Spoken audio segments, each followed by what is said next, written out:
What's up, guys? I promised you I was going to get some hunting content for you guys here at the trusty old hunting club.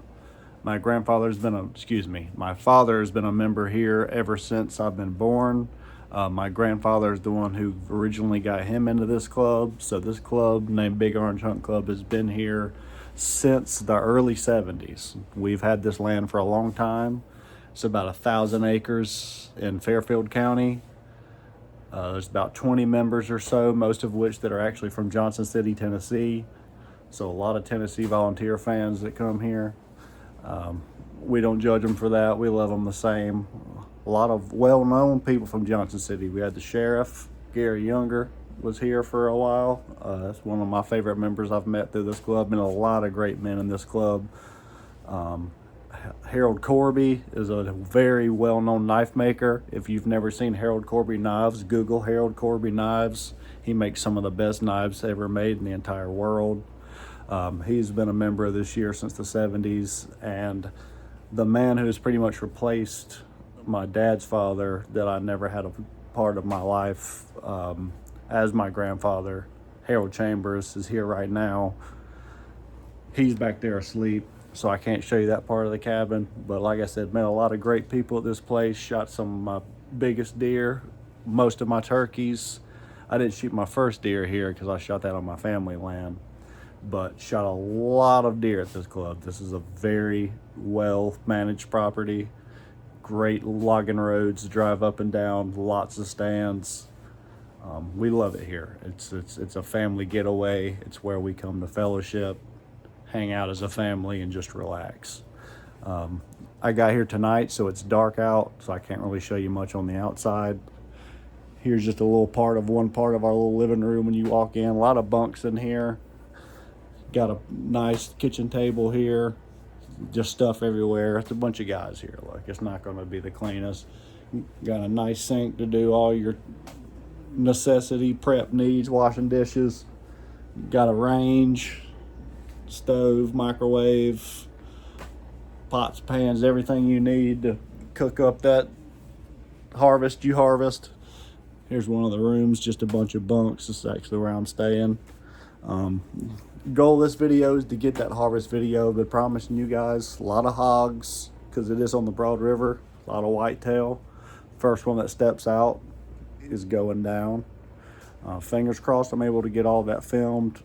I'm new to all of this. Never actually filmed a harvest video in my life, so it'll be my first one. But fingers crossed it happens. I'm thinking it will. A big cold front come through, so a lot of animals have been seen getting on their feet because they cold and they hungry, and we got what they need.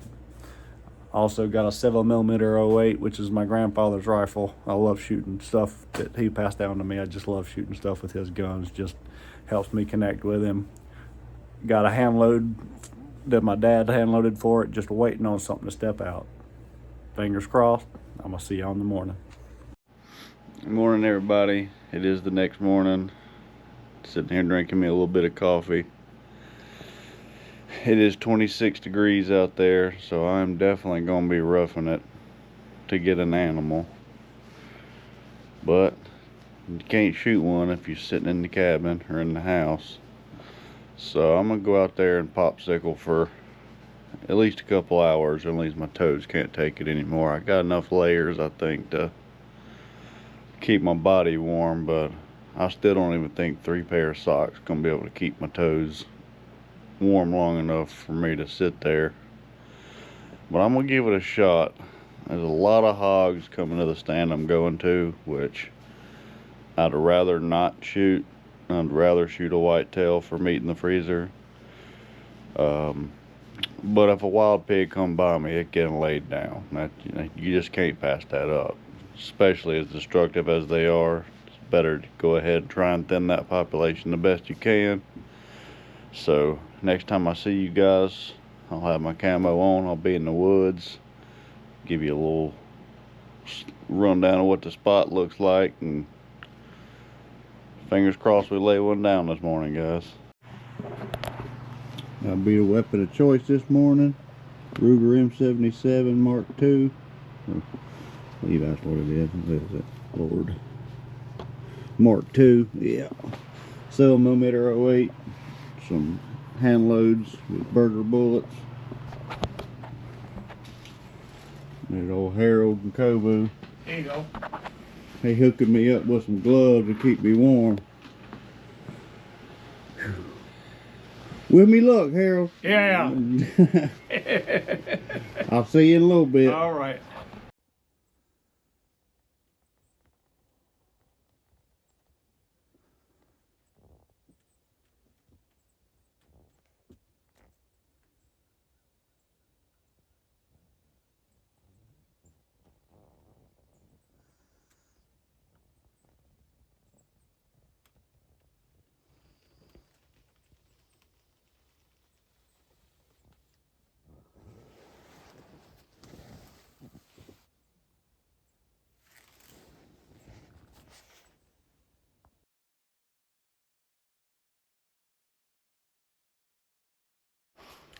So nothing this morning. Froze my absolute tail off. Toes, I thought were probably gonna fall off. I still made it out from, you know, 6:30 to 10:30 in absolute frozen toe misery. Just didn't say anything. But my father and another member have had some success, and I wanted to show you a couple of the deer they've got. Not bad deer for South Carolina deer. Here is my dad's deer. Let me try and spin this around. This is my dad's deer. Not a bad 8 by any means. Good typical rack. Really good bases on this deer. And then that behind it over here is a dang good 10. This is Fairfield County. Big old G2s on that 10. But these have been the past couple days. So that cold front, like I said, man, got them going. This one ain't as big as that one, man, but it's got some good bases. Good dark orange too. I like it when they're dark colored like that. And then, of course, we've got a couple freezer nannies in there. Just got to load the freezer. So deer are moving. I'm going back this evening in the morning. So as promised, I'm still going to try and get one killed and filled for you guys. And wish me luck tonight. What's up, guys? So I showed you we had a few deer already killed and gutted inside of the walk-in there. I'm going to show you one of my favorite parts of the animal. Some people frown upon it, some people love it. If you know, you know. The two I've got right in front of me are the liver and the heart. So first thing I'm going to show you what to do. You can get your liver and you kind of want to trim it up a little bit. You're going to want to take any sort of little white sinew pieces like this off, stuff like that. Split it down the middle, get some of this white stuff off of it like there right there. So that's what we're going to do. Come in, just trim it out. I know it's hard to see from that angle that I'm at, but I'm just trying to give you a general idea of what to do with it. So you're going to get all those little sinew pieces off. I'm going to go ahead and cut it in half in a couple of quarters, because eventually I'm just going to slice it, and I'm going to set it in a little bowl like this, because what I'm going to do is I'm going to soak it in a little bit of milk, and that'll help take a little bit of the outside bloodiness out of it. Take a little bit of the gamier flavor out, which it does not really have a gamey flavor. It's actually very tasty, very good for you. Like I said, those that know, I know it sounds nasty just because it is an organ. It's kind of taboo, but you never know until you try it. So like I said, we got it trimmed up a little bit, cut off those white parts. Those little pieces. You got a dog, that's great for your dog. Like I said, I'm gonna take some milk, soak that in some milk, and that'll take some of that outside blood, clean it up a little bit, and then we'll cook that later after I get out of the woods. Second thing we have is going to be the ticker. I actually like the heart a little bit more than the liver. So again, similar, you're going to want to take all this white stuff off. This is fat. This will coat your mouth in a very waxy, unpleasant kind of flavor and texture. So you want to get all that waxy stuff off of there. Yield isn't the greatest on the heart just because you do have to trim it, but you want to trim it correctly so that your outcome is what you're looking for.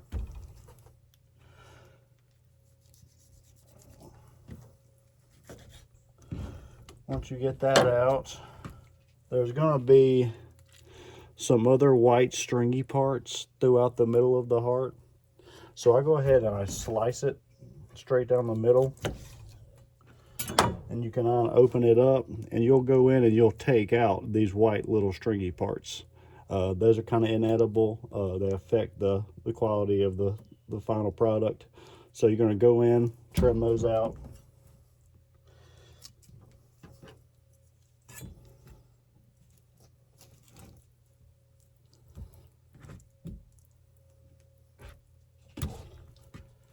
They're on both sides.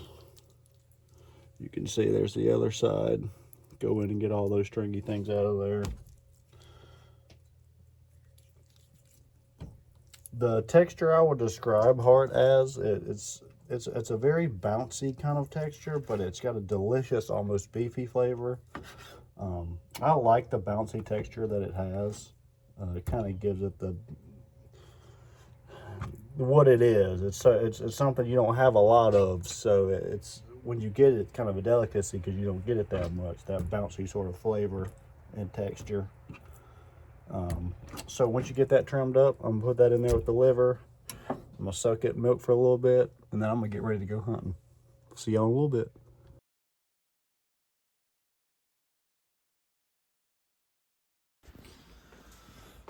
All right, guys, so I unfortunately did not harvest any animals the past few days that I hunted. Just is what it is. Seems like everybody else saw deer or hogs except for me. But I did want to still show you guys the cooking part of that liver and heart. So that's what I'm going to be doing right now. A very simple recipe. I'll give you a little quick rundown of what we've got. All you need is I've got a couple of white onions cut up, yellow onions, Vidalia. You want a good strong onion. Unseasoned flour. I've already taken that heart that's soaked in that milk, and I've just cut it into probably 2 inches long, not even an inch thick. Just small little strips like that. I'm gonna do the same thing with the liver. Just cut them into strips. And what I get done doing after I cut them into strips is you'll just toss them in a little bit of unseasoned flour, put some oil in the pan, cook them, brown them on each side, cook them about halfway through, pull them off. Then you'll cook some onions down, sweat some onions down, and then you'll add that about half cooked meat that you had browned off, cook it the rest of the way through, let it soak up some of that onion flavor. Everybody knows it is liver and onions. I'm going to show you guys that whole process. I was just going to show you the ingredients I had. So let me get that liver sliced up, and I'll show you how to get them coated in the flour, get them fried up, and this is one delicious meal, guys. So very easy to slice the liver up, clearly. Don't go too thick. Usually the thinner is a little bit better. But you just want to go in, just get that whole liver sliced up. Just like that. And I wouldn't go crazy with the seasonings. Salt and pepper is all I use. That's all you really need. Like I said, it seems intimidating just because it's an organ. It doesn't have a typical flavor of most other meats that you're going to eat. The liver has a definite iron kind of flavor to it. It's very unique. The heart, however, doesn't really have that irony flavor. It's kind of got a more of a beef style flavor in my opinion. The liver is the stronger tasting of the two. So if I actually had to pick which one I liked more, I like the heart a little more than I actually enjoy the liver. But they are both delicious. They are both good for you. Your grandparents grew up eating this. I think it's important to use as much of the harvested animal as you can out of general respect for that animal. You don't want anything to go to waste, especially if you're taking your God-given right to harvest an animal. I think the good Lord wants you to appreciate it correctly. So that includes eating some organs sometimes. Man, you just don't knock it till you try it. A lot of people are going to say, oh, that's disgusting. I can't believe you would do that, but have never tried it in their lives. So that's kind of a jaded opinion, very subjective. So that's why I'm giving you guys this little tutorial, a quick way to how to cook it, get it cooked, and still have a lot of great flavor and get the most out of your deer. You can also do the same recipe with calf liver. Veal liver. That's available at most grocery stores. You don't have to use whitetail liver. But, again, that's just part of using the entire animal.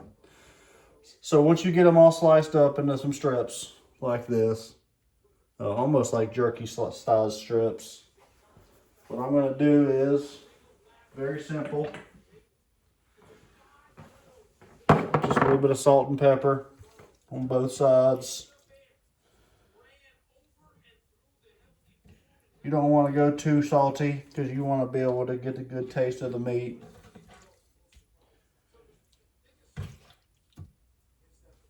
And when you're frying it in flour, it gives it that nice little bit of a texture, like fried stuff. So you're not just going straight into that soft texture of the liver heart. The frying is almost kind of makes it taste similar to like fried country steak or something like that. Chicken fried steak is what I would compare it to. So let's get some salt and pepper on both sides just like that. And then after you get them salt and peppered, I love black pepper, man. I could coat these things in black pepper. Black pepper is one of my favorite seasonings. Alrighty, so we've got them salt and peppered. Next thing you knew,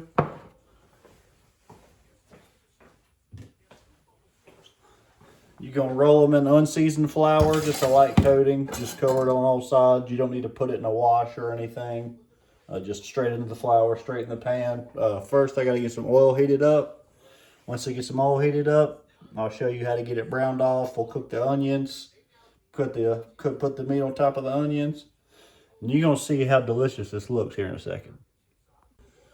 Alrighty, I got some oil heating up. I'm gonna go ahead and do the heart first. I want to keep them separated so I know what's heart and what's liver when I sit down to eat it, because I like the heart more. Just a very simple coat. Again, this is unseasoned flour. Just throw it in. Just get it coated on both sides. Nothing fancy. It'll look like that. Let me walk this over here to the fryer. I say fryer, it's just a pan with some oil in it. You want to take it? I'm just going to go right in. You're going to get a good brown on both sides. I'll go ahead and get the rest of these pieces of heart coated and seared off. This will only take a couple minutes per side. I got it on medium-high heat. Don't want it too hot. You don't want to burn it. And you really only want to cook it halfway through.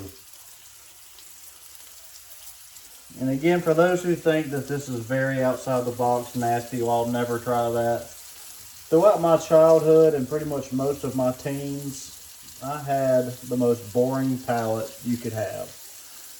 Chicken tenders, burger. I didn't even put lettuce or tomatoes or nothing on my burger. I just eat meat and cheese on my burgers. The people like Andrew Zimmern, Anthony Bourdain, the YouTube channel, Best Ever Food Review Show, they just instilled in me, man, you never know if you're gonna like it till you try it. And lo and behold, once I tried it, I actually really started to like stuff. Sushi, I thought sushi was the nastiest thing until I tried it. Then I realized, wow, sushi's actually delicious. So these are probably already done on one side.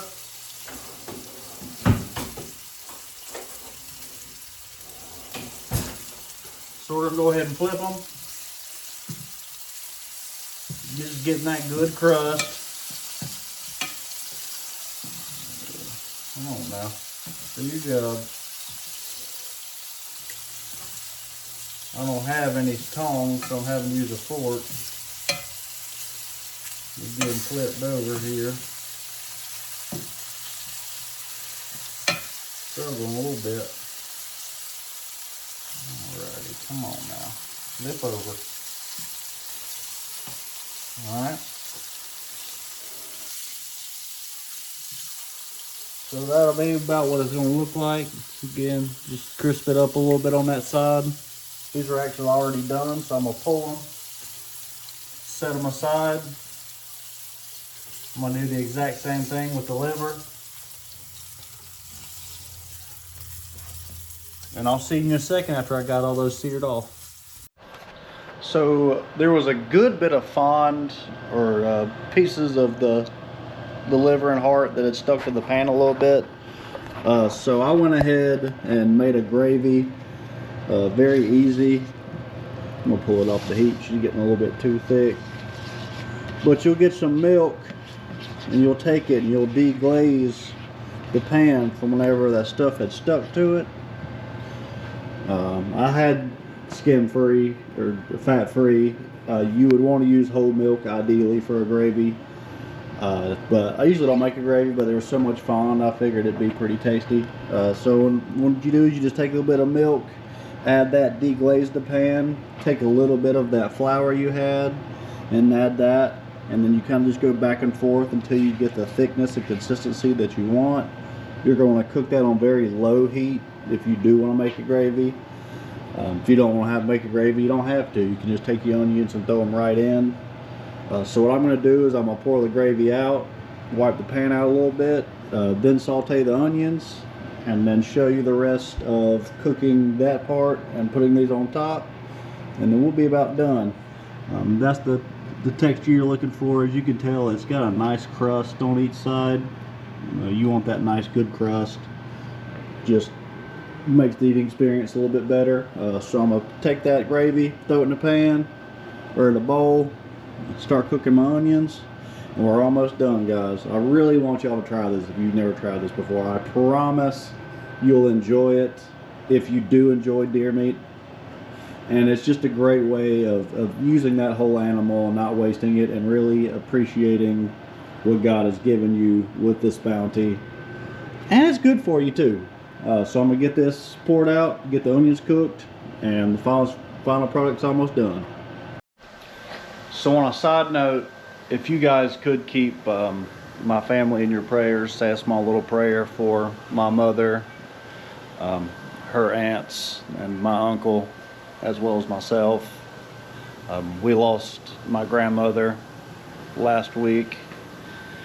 You know, grandmothers are they say they're the glue to the family. She passed away at 84 years old, kind of suddenly. It was not that expected. She had some health issues going on, but she's going on to be with my grandfather, Mac Pruitt, who passed away in 2015. So I know she's happy to be back with him, with our Lord watching over us.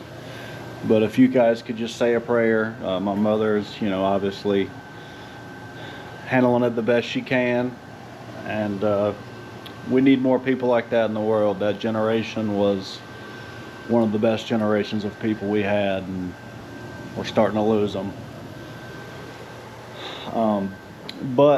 So I've got these onions. They're sweated down pretty good. So what you're going to do now is you're going to take, I'm just going to grab it with my hands. Y'all don't judge me, my hands are clean. Got to hold this with the other hand anyways. I'm going to start throwing all the liver and heart in there. and I'm just going to get them intermingled together like this so they can soak up some of that liver, excuse me, some of that onion flavor, because onion is one of the best seasonings you can use. And so we're going to get all that on top of that, plate it with some gravy, and that's going to be some good eating, guys. So there you have it, guys. That's my take on the classic liver and onions with a little bit of pan gravy in there. Again, guys, please give this a try if you haven't tried it before, at least to give respect to those animals. You want to not waste any part of these animals when you harvest them. It's good for you. It's fun to try new stuff and do things that's outside the ordinary. I hope you guys learned something from this video, and it's something you do end up trying. If you do try it, comment down below how you liked it. I'm sorry I wasn't able to get a harvest on camera. I promised I tried. I froze my tail off that one morning. But there's about a month left of the season, so if all things go according to plan, I should hopefully be able to harvest something for you guys on camera, or at least try to. The turbo kit has come in for the 2500 build that I showed you guys in one of my earlier videos, so stay tuned for that. He's ordered some stuff for the fuel system, and I believe once that comes in, we're going to be able to start putting that truck together, and that is going to be one cool build for you guys. So stay tuned for that. Try some liver and onions and heart. Like, comment, subscribe. But until next time, y'all have a great rest of your night, and thank you for watching. So I know I did a little bit of an outro when I finished cooking it, but I had to come back and make another one to say this might be one of the best meals I've eaten in a very long time. I ended up going in and making some mashed potatoes to go with it as well. The mashed potatoes go great with that gravy and with that liver and heart. I can't explain how tender it is. It's extremely tender. The bite is very nice. There was no gaminess whatsoever. Again, I did soak this in milk overnight. That takes away a lot of that blood, which will give you a lot of that irony taste in the liver. So I recommend soaking it in milk at least for a couple hours if you are going to cook it. But man, this is good. It surprised me as how good it was, honestly. I've eaten it a lot, but I must have made this one really well, because I can't wait to go shoot another one strictly to just get the liver and the heart. So again, thank you so much for tuning in, guys, to another episode of Outdoors and Horsepower 101. We're all going to keep doing more cool stuff as we go along, guys. I'll see y'all in the next one.